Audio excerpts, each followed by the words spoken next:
ГСП онлайн. Городские новости сейчас. Суббота. Краеведческий музей стартует выставка авторских кукол Надежды Порох. Ухтенька занимается непростым делом с 2010 года. Однако как-то так сложилось, что нынешняя экспозиция первая по-настоящему персональная. На ней представлена часть работ мастера, в том числе, например, первая профессиональная кукла Мэри Поппинс спустя 40 лет.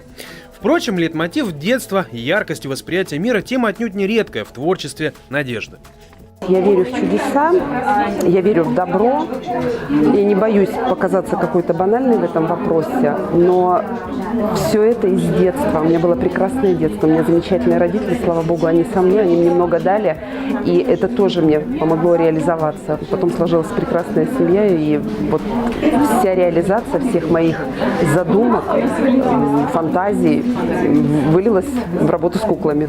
Надежда Порох работает с разными материалами в нескольких техниках, в том числе затвердевающей полимерной глиной и многим другим. Сама женщина признается, что, делая, казалось бы, лишь куклу, пробует себя в разных, так сказать, профессиях.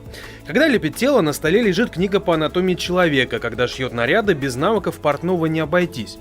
Изготовление одной куклы занимает примерно месяц кропотливой работы, но бывает по вдохновению и гораздо быстрее. И главное тут вовсе не покорение очередного Эвереста в плане завершить работу. Я давно кручу, я люблю фразы, вот не случайно у меня есть игрушки, там кони в яблоках, сейчас готовится игрушка свинья в апельсинах. Есть такая хорошая фраза: умный в гору не пойдет, умный гору обойдет. Стоит ли покорять те вершины, которые, в общем-то, покорены? Существуют такие мастера в этом деле.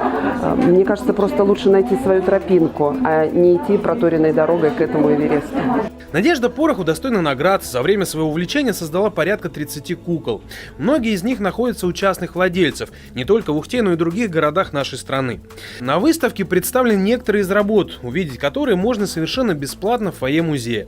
Экспозиция будет открыта до декабря.